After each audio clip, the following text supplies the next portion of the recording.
Coming up on Carolina News Now. Watched my wife give birth to my son right there in the parking lot. A mother turned away from the hospital, delivers her baby between two gas pumps. Plus, coyotes attack a puppy in South Carolina. Not even 30 seconds, and they put a nice hurting on him. Hear the warning they have for all pet owners. And it's college basketball's biggest rivalry on basketball's biggest stage. The Tar Heels and the Blue Devils face off in the Final Four. Duke, Carolina, Saturday night. From the super fans to the super expensive tickets. That's going to quickly increase to well over $5,000 to $6,000 per ticket. We are covering the epic matchup this weekend and an alert about fake tickets to help you avoid getting scammed.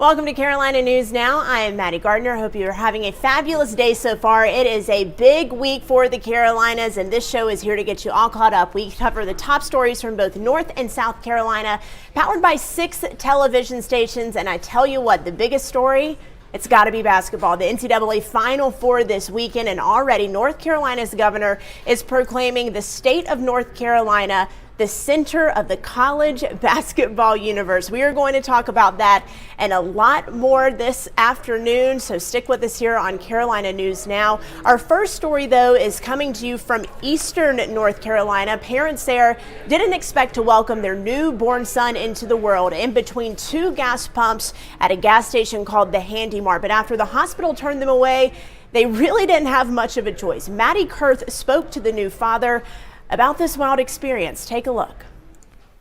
Without a doubt, she was in labor. Like anybody could tell that. Steve and Lauren Banks were ready to bring their son into the world.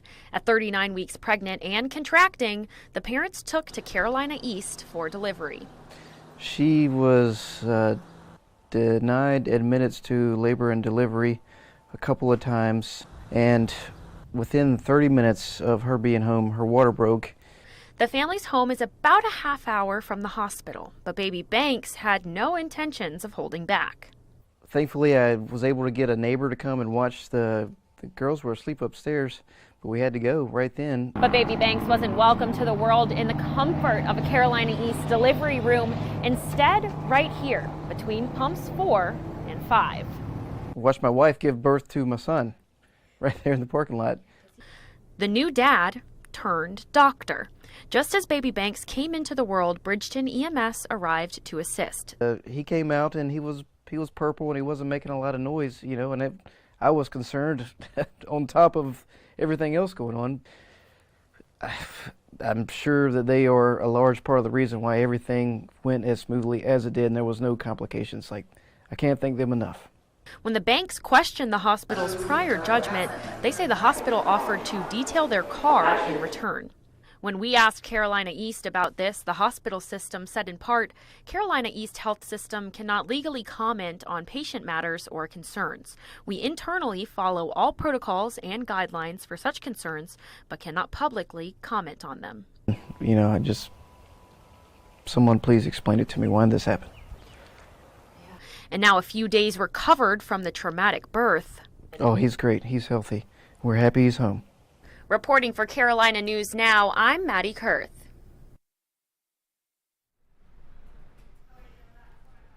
Maddie, thank you so much. So glad to hear that baby Banks is okay. And boy, will he have a story to tell his friends in the future. We are going to stay on the east coast of North Carolina for this next story. An investigation by our station in Wilmington there. 2 deputies are out of a job after an arrest in Pender County went terribly wrong. So deputies say they weren't given the proper equipment to do their jobs to make an arrest. They had to put the suspect in the back of a K-9 deputy's car, and they say that gave the suspect the opportunity to get out of the car and grab his gun and drugs on the way. Ann McAdams walks us through the body camera video of that arrest. Someone wrote us a letter who had apparently seen body cam video of the incident. They were very concerned about the optics of a person being placed in a dog cage and safety, since this was clearly not a completely secure way to detain someone. February 27th, 8 o'clock at night. 2 Pender County Sheriff's deputies attempt to detain a man armed with a gun, and he fights back. The woman involved in the same domestic incident that night was detained in the female deputy's patrol car. But the male deputy had been assigned a canine vehicle that night because his regular patrol car was in the shop. Instead of a back seat to detain the suspect, all he had was a dog cage, and that's where he put the suspect. WECT went to court to get this body cam video from the Pender County Sheriff's Office. The judge agreed to release it, but only the part after the arrest had happened to protect the privacy of the citizens involved. The deputy had muted his body camera, so there's no audio to help us understand what's going on. 3 minutes after the video begins, the trunk of the canine vehicle pops open. After a couple more minutes, the deputies go to check on the suspect, but the window tint on the canine vehicle is so dark you can't see through it. The deputy shuts the trunk and goes back to the female deputy's vehicle to wait for backup, since they cannot transport the suspect to jail in a vehicle without a seat or a seat belt. 16 more minutes pass before backup arrives. The 4 deputies strategize on how to transfer a suspect who is likely to fight them. The next thing they know, the driver's side door of the canine unit is open and the suspect is gone. How did this person get out of the vehicle?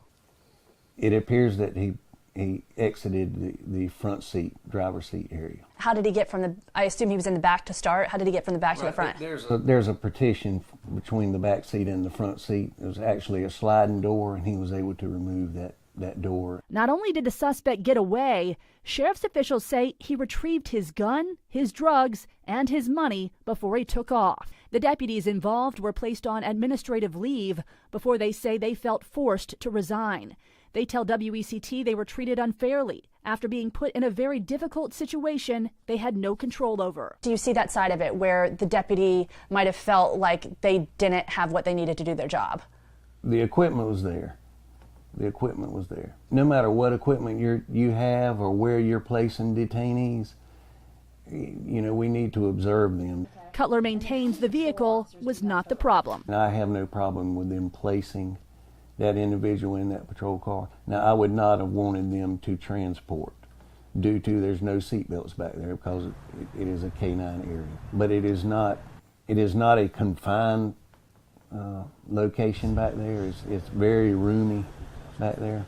But I would not have wanted them to transport, and they did not. That's what they were waiting on. To make matters worse, the sheriff's office sent out the mugshot of the wrong guy after the escape happened. The next day, they realized the error and put out a picture of the actual suspect, but they still haven't found him. The internal investigation continues, but at this point, there has been no policy change. For Carolina News Now, I'm Ann McAdams with WECT News.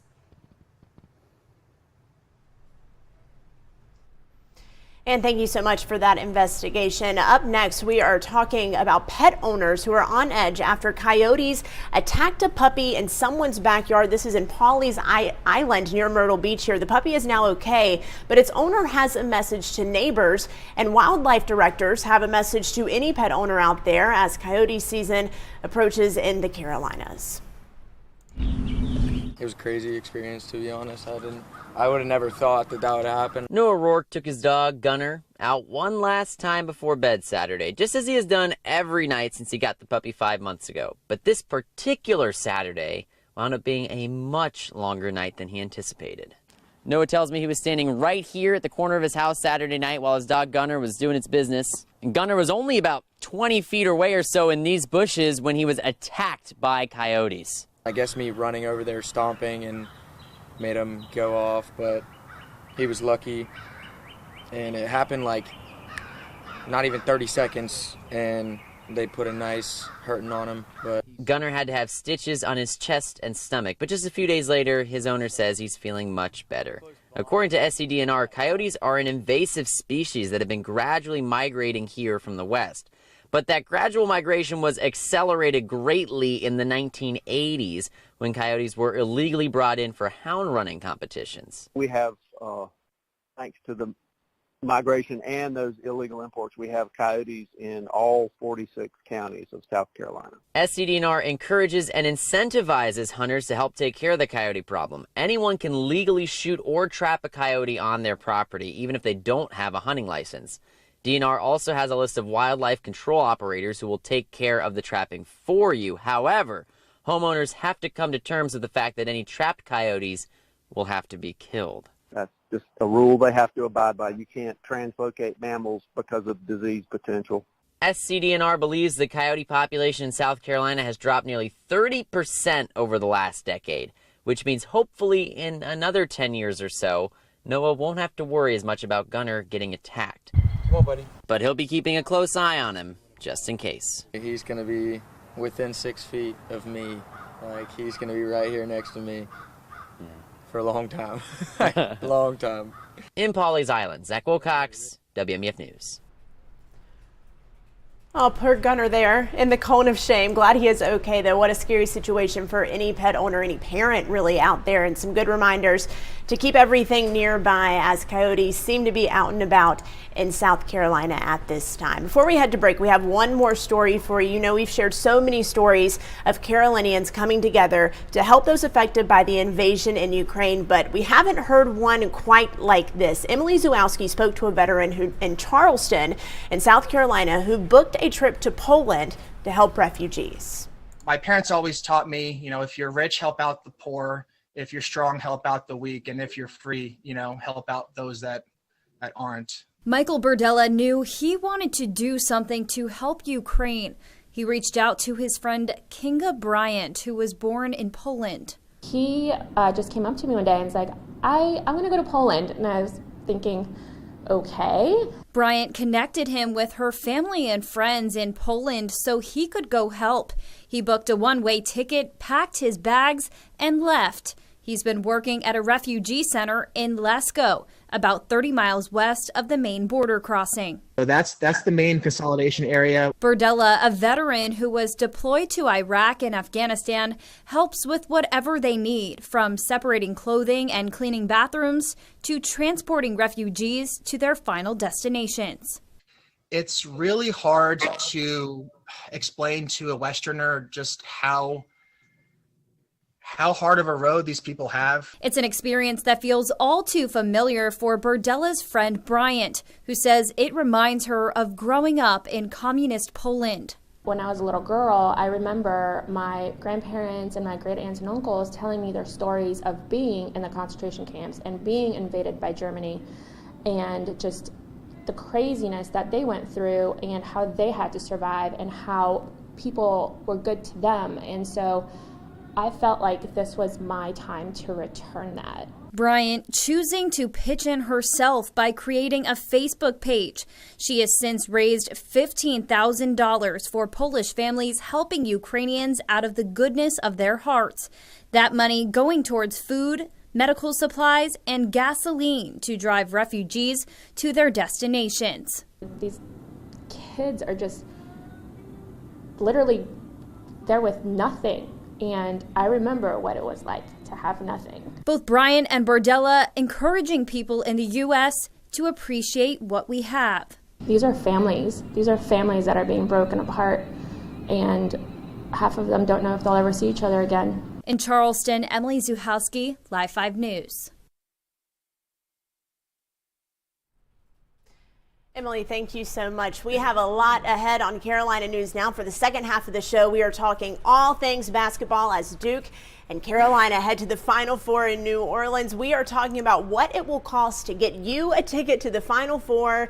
And I'm not even going to lie to you, it is no pocket change. We're speaking to StubHub about the availability and ticket scams as well. We will also introduce you to a man who may just be UNC's biggest fan. You have to see this story. And what it takes to get the Blue Devils ready for March Madness. We're speaking to Duke's former basketball team doctor about what it was like to help keep them healthy and ready to compete in a national championship. That is all coming up on Carolina News Now. We will see you in just 45 seconds. Stay right there.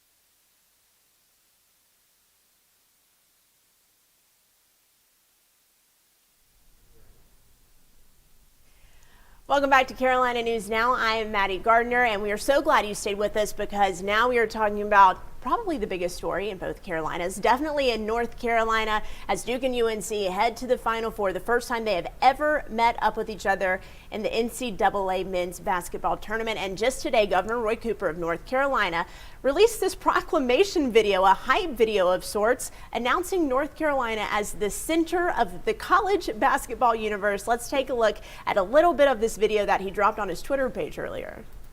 Proclamation by the Governor of North Carolina. Whereas Duke University and the University of North Carolina are two of the greatest academic, research, and healthcare universities in the world, and often collaborate on efforts that make the world a healthier and better place. And whereas on Saturday, April the 2nd at approximately 8:49 Eastern Daylight Time, no one will be thinking about that. Yeah, the governor there really getting us all ready for the game this weekend. You can see in this video he showcases both UNC's campus and Duke's campus, of course, basketball going on. He also mentions the different basketball teams in North Carolina, including Wake Forest, NC State women's team, all who have done a great job this season. So the governor is ready. North Carolinians are ready. Duke and UNC fans definitely ready for the biggest rivalry in college sports to face off on one of the biggest stages. It's no doubt that students and fans alike are trying to get to New Orleans to see their teams play in the Final Four for the first time, but those tickets to the games, they definitely don't come cheap. Demand for the tickets is insane, as you can imagine. On StubHub, they say they're seeing double the number of sales from 2019 and 15% more than last year. Prices are still rising by the day. Today, the average cost to get into games on Saturday night is just more than $1,000 a ticket. I spoke to a StubHub spokesperson, Adam Budelli.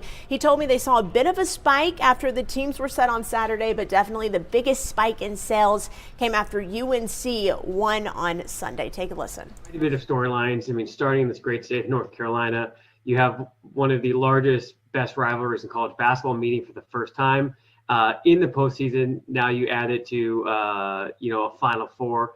Obviously makes it a bucket list type game for those two fan bases.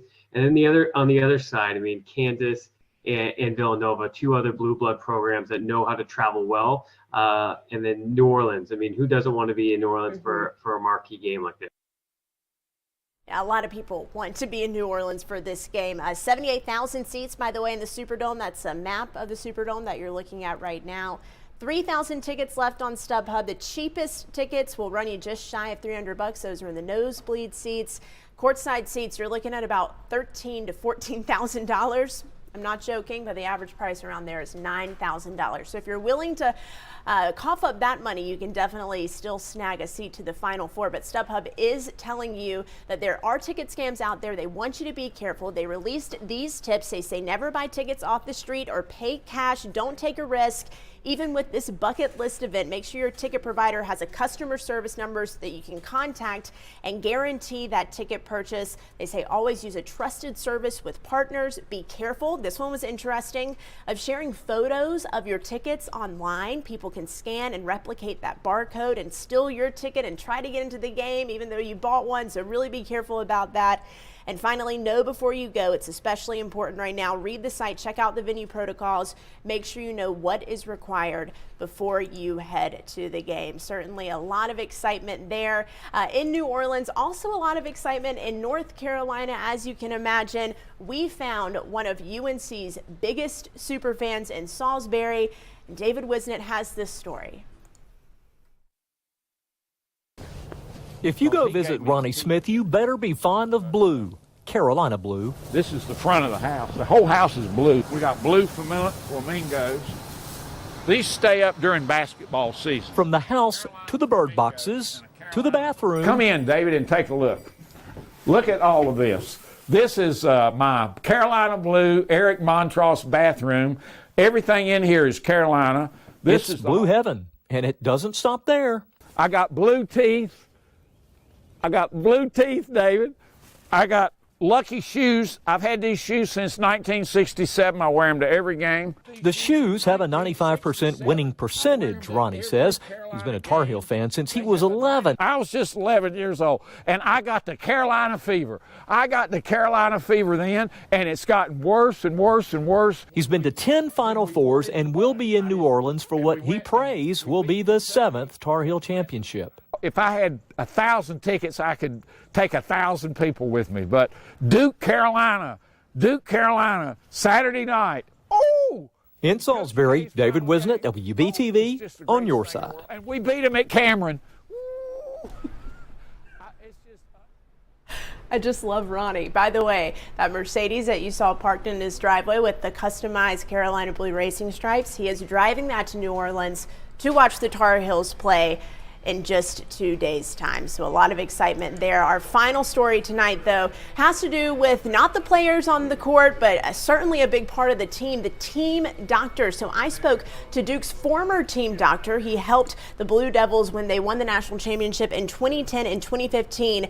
And he said that they are really ready for this game and for this matchup. I want to introduce you to Dr. Claude T. Mormon. Like I said, there he is, cutting down the net at one of the national championship games. He is now practicing in Charlotte, North Carolina. He's a former Duke grad and football player himself. His parents went to Duke, his grandparents went to Duke. It really just runs in his blood. So he jumped at the chance to work for the athletics department back in 2000. He stayed at Duke University for nearly 20 years, and you saw him flash that bling there. That is the 2015 Duke National Championship ring. And when I got the chance to speak to him, he told me all about what it was like to work with Coach K and get these guys ready for the big dance. Take a listen. Well, it was a great experience. You know, he was one of the greatest teachers that I've ever had the opportunity to come across and work with. And he very carefully analyzed each situation, each player, and really was a master motivator, really a master of getting the most out of everybody around him, all of us and the players. You know, you always felt like you really wanted to do your best so that you didn't let him down. And I know that the players certainly shared that. And I think you see it on the floor. Yeah, and Dr. Mormon told me they really make sure to know that the athletes are out that best peak performance in March every single year, so they have a chance at that national championship run. As you can imagine, a lot of psychology also goes into it as well. And Dr. Mormon called Coach K a master psychologist. So no matter what Blue you are cheering for this weekend, it is going to be a great game on Saturday in New Orleans, and we are so glad we got a chance to talk about it here on Carolina News Now, powered by 6 television stations in both North and South Carolina. You can find us here every single week. We are so happy you are joining us. I'm Maddie Gardner, and I will see you again next week. I have to say it, go Heels.